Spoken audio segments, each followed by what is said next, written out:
as 2025 comes to a close, it is only natural for everyone to start posting their wrap-up content. I want to start off my wrap-up series with talking about the worst books I've read in 2025.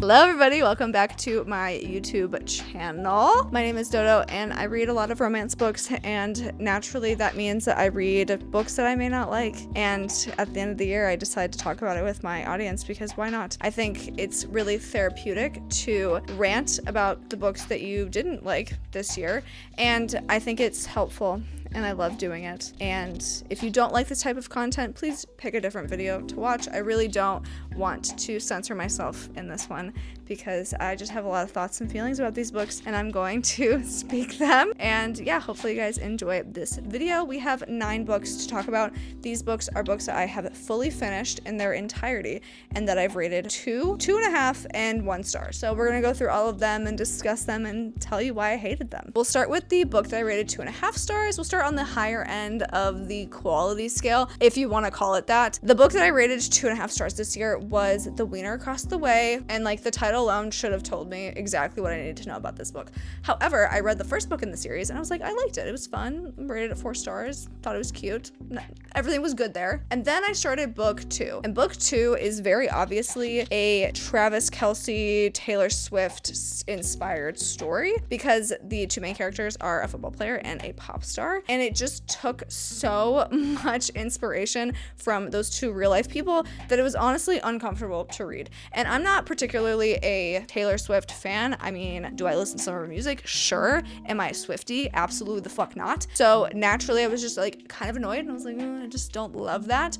The record label in this book was eerily similar to Taylor Swift's record label, and just a lot of the details that the author included, like the way that the fans act in the book is very similar to the way that like Taylor Swift's fans act, and like those parallels were not doing it for me. And even if I was a Swiftie, I feel like maybe I would find it uncomfortable just because it was like too closely related. And like I think we can find different types of characters to write about that aren't pop star football player combos, because it's like, be so serious. Like I'm gonna call it out as being like real life fan fiction of 2 real life people, and if you try to argue with me, I'm gonna be like, I'm sorry, this was just too closely similar to those 2 real life people and I didn't like that. For the books that I rated 2 stars, a lot of these are audiobooks. I don't know why, but I feel like I can get through and hate read audiobooks a lot easier than actual like eyeball reads, so most of these are audiobooks.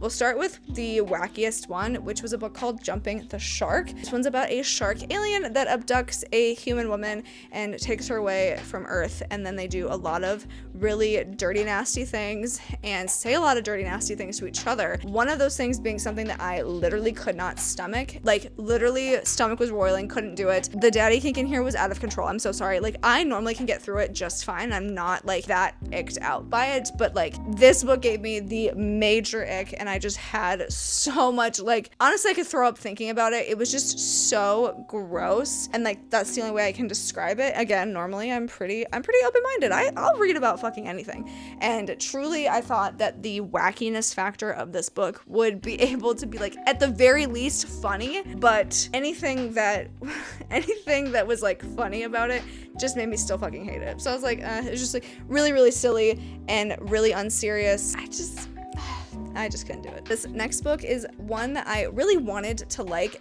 because it's from an author that I really love, but Game On was really hard for me to get through. One, because I think the audiobook narration didn't do it any favors. Normally, audiobook narrators can make or break a story. I think in this case, I didn't particularly love their narration. I didn't think it added anything to it. I also felt like the book was boring, which is not the narrator's fault by any means. It just like wasn't as interesting as I thought it was gonna be. Yeah, it was just really boring, which is super disappointing. I wanted to like this book so bad. It just didn't click with me. Another book that I really wanted to like and just couldn't muster up a single ounce of likeness towards it was The Succubus's Prize. This one is part of the Deal with the Demon series. It's a series that I really love. I wanted to finish it this year, so I read this one along with the other books in the series. The main character in this book has a lot of like religious trauma and shame, and it was really hard to read. It was just something that I normally try to avoid, especially because this is a queer romance, it's a sapphic book, and so a lot of that like religious shame is tied to her sexuality, and like that was super, again, hard to read. And the other thing that happened in this book that was kind of like the final nail in the coffin was the pet name that was given to her, which was Little One, which I'm so sorry. I don't know whose idea that was, but please make it stop. It was just weird. Like, it was just weird, and I didn't think that was a good pet name. Like, anyways, I didn't like it at all. Another book that committed the crime of being painfully boring, so boring, I can't even remember a single thing that happened in this book, was Marlow Redesigned. I read this book because it was on my NetGalley shelf, and I really wanted to clear out my NetGalley shelf and improve my feedback ratio, and so I was like, I'll read this one. Seems okay. Like, high expectations were not existent, but I was still like, maybe I'll enjoy it. I can't remember a single thing that happens in that book. All I wrote in my book journal was like, painfully boring, snooze fest, should have DNF'd, and like, all valid, all fair, and that's all I got. So I wish I could tell you more about this book, but I like cannot remember a single fucking thing that happened in it. Another book that I kind of don't remember a whole lot from, though I remember more of it than the previous book, was Spookily Yours. Listen, maybe this is not necessarily the book's fault. I just don't really particularly love witchy small town books. I have read several, and I don't particularly like any of them, and so I think this is more of just like me needing to stop reading books that I know I'm not going to like, or that I know has this thing that I may not enjoy. If you know you don't like small town witchy books, why the fuck are you picking up a small town witchy book? Like, you know you don't like that. So like, this is more me just yelling at myself because I know better. Like, I know better than to, but again, it was a short audiobook, and like, it couldn't hurt. Again, I say that, but then I sit here and I make this video and I bitch about how much I didn't like it, and then I'm like, okay, maybe it could hurt, you know, just like a little bit. And the last 2-star book that I can report on is probably my least favorite one. I'm gonna be honest with you. There are like so many layers to my opinion to this. I would say I would keep it brief, but we know that's not gonna happen. And that book is The Bone King and His Starling. I loved the concept of this. This is basically like a kind of like a fantasy romance. It was really short, so again, that's why we were able to finish it. A fantasy romance about a Viking king who, you know, goes to different villages to kind of like try to help them out. And he goes to this village and meets this woman who is like, basically, they're kind of like fated in a way, and they're like destined to be together, or he sees her and it's just like, I need something. It was like something like that. I can't fully remember that exact part. It was like, he had to have her. Town is like welcoming him in and like trying to be like, hey, like, we have all these women in this village that are gonna like be able to entertain you for the night, and like, who do you want? You have your pick of the bunch, right? And he's like, well, I want her, this like woman who is like very like low status in this village, and it has endured like tons and tons of trauma and plays a huge role into how her character is. So anyways, he picks her. He's like, I want her. Boom. Okay. And then they have probably the least consensual sex that you could have ever read in a book. I was honestly like, I'm not normally super scandalized, and it was, again, these things were in the content warnings, so I was sufficiently warned about it. And normally stuff like this isn't something that steers me away from books. I'm like, I can vibe. I can read a lot. Like, I can read all kinds of things. I'm not super closed off to really anything, and I think if an author can do it well, I can still enjoy it, even if it's not like my particular cup of tea. This one, however, it was just like so painful. That woman did not want to be with him. She was terrified and scared as fuck. The author was trying to convince you that she like deep down secretly was into it, and I was like, no the fuck she wasn't. Get that man away from her. Like, she's very obviously uncomfortable, and like, because she's uncomfortable, I'm fucking uncomfortable, and like, it was so hard to read. And there's even a part in the book, like towards the end, where she does run away from him. She's like,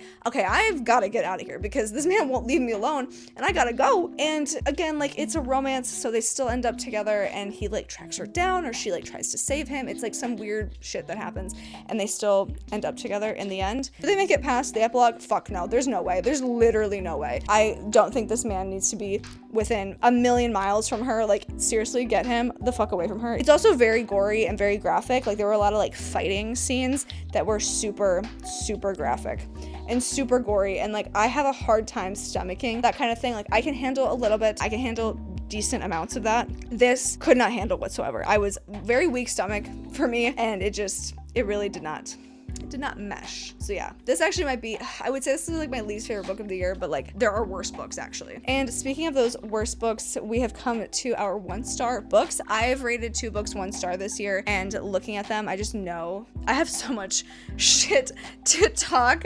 So we're just gonna dive right in. I read the book Save the Date, and I saw it on NetGalley and thought it looked interesting, and I was like, cool, whatever, I'll check it out. This is basically about a woman who gets left. No, she doesn't get left at the altar. Her fiance breaks up with her before the wedding, and because the wedding stuff has already been paid for and deposits have been done and whatever, she decides instead of canceling the wedding, she's just gonna find a replacement fiance to just fill in the spot that her OG fiance would have been there, except he fucking broke up with her. Pretty wacky concept for a book, and like, again, I can read pretty much anything, so I'm like, okay, I'm down, let's just see where this goes. Before I started the book, I did research the author because I had never heard of her before, and I was like, you know what, I kind of want to know a little bit of context of who this person is before I start reading the book. Also because I had noticed that she is the narrator for the audiobook, so I was like, oh, I definitely need to know what her story is, and the story is that this thing actually happened to her. She actually did get broken up with by her fiance before her wedding, and her family joked, oh, how funny would it be if you just like replaced the fiance, replace the man, just find somebody new. And obviously she didn't do that, but then later on it became the concept or the idea for the book. And for a book, I'm like, okay, cool, we can get down with that. I can see the vision. Like, I see the vision. It's gonna be a rom-com, it's gonna be funny, I'm gonna joke and laugh, and it's gonna be a great time. 'Twas not a great time. Actually, it was the worst time ever. This is probably the worst book I've read this year, simply because I could not get past the fact this was the most self-insert book I have ever read. I have never read a book where the main character is basically the author and she's narrating the story. So it was just like one thing after another, just like piling on top of each other. It was just so obvious the main character was her. But through the execution of this book, it just didn't work. Like, it just did not work at all. I thought that it was so bad. And not only that, but like the main love interest character also thinks that this idea is fucking stupid and is like presented with like, hey, do you want to be the replacement groom for this wedding? Haha, this wedding was supposed to be with me and somebody else, but they dumped me. And he's like, no, I don't want to marry you. Who would? And like, that's basically what happens. And then she realizes, oh yeah, this was stupid. I shouldn't have even, like, whatever. I shouldn't do that, right? All just to save money on the, and like, I get it. Weddings are expensive. Like, I would be so crushed and pissed off, but to approach men that you have never met before, who are complete strangers, and saying, hey, like, do you want to marry me in like a month? Because I have a wedding, like venue, food, cake. I got everything that you would need. I just need the groom. I need you. So do you want to be, what the fuck? What? That's so dumb. That's so fucking stupid. And like the fact that it happened to her. Oh, and also the author is like a relationship coach in her like day job, I guess. In my research of her, I was like, you know, learning about her off her website, and she's like a therapist slash relationship coach, that kind of field. The therapy talk in the book was very excessive. Like, it got to a point where I was like, okay, like, I get it. I really don't feel like I need to, it was just too much like therapy talk, especially because that woman in the book is like the least self-aware person ever. Like, how are you going to like be a relationship coach? Oh, by the way, that's the occupation that the main character has, is the same occupation that the author has. Again, just adding on to the self-insert nature of this story. But like, how are you going to be this painfully unaware of yourself when you're trying to like relationship coach other people? It was just like, I don't know, like that whole thing was really strange to me. I don't know, I really hated this book. I have nothing nice to say about it. Not a single fucking thing. And the last book that we will discuss today, another book I rated 1 star, is Too Safe by Abby Milsaps. Listen, this was truly a hate read from beginning to end. Typically, I would never ever do this, but I really wanted to finish some books this year. And once I start a book, I'm like, you know what? Might as well just keep going. And that's kind of how I felt about this one. It was a shorter audiobook, so it didn't really take me that long to read, so I didn't waste too much time on it. However, could not stand the characters, the story, the plot, everything about this was just so dumb, and I hated it so bad. It's a wide choose, so it's 1 girl and like 4 guys, I think. I honestly can't remember. They all very much bled into each other. They all had like the same personality, the same mannerisms, the same everything. So I was like, okay, they're basically like the same dude, just like cloned. So it's like one and like all these dudes. Okay, whatever, I can get past that, kind of. It was really like a struggle to keep all the characters like in check. It was just because they're not different enough from each other that like it was very obvious like who we're talking about, whatever. But they also are like college football players, and they're like in some weird secret society. Like it's supposed to be a dark romance. They're supposed to be like I don't know if it's like organized crime or if it's like secrecy. Like there's just like some weird shit happening, and this girl is like gets in the crosshairs of it in a way, and they kidnap her because she finds out information that they like need to keep on the DL, and they think that she's gonna blab and whatever, so they kidnap her. They take her to their weird little house on an island, and they say, you have to stay with us or else, and I don't know what they threatened her with because I can't remember, but it was like something like that. But naturally, like she's like, okay, whatever, cool, but like I'm also just gonna like fuck all of you and we're all gonna have a relationship. This book was so bad. Like I seriously was like rolling my eyes the entire time. I'm like, this bitch can't be serious. This is not real. What are we doing here? And not only that, but this is book 1 of 4 about these fucking characters. I couldn't even get through book 1. Imagine trying to read 3 more books about these people. No way. No shot. Yeah, I hated it. It was a hate read from beginning to end. It was so dumb and just poorly executed. And I can't even imagine reading 3 more books about them. That sounds horrible. Anyways, if you've made it this far into my worst books of 2025 rant, I love you. Thank you for enduring with me. I obviously had a lot of thoughts and feelings and things to get off my chest, so I appreciate you all for being here, but I appreciate all of you, and I hope to see you next time.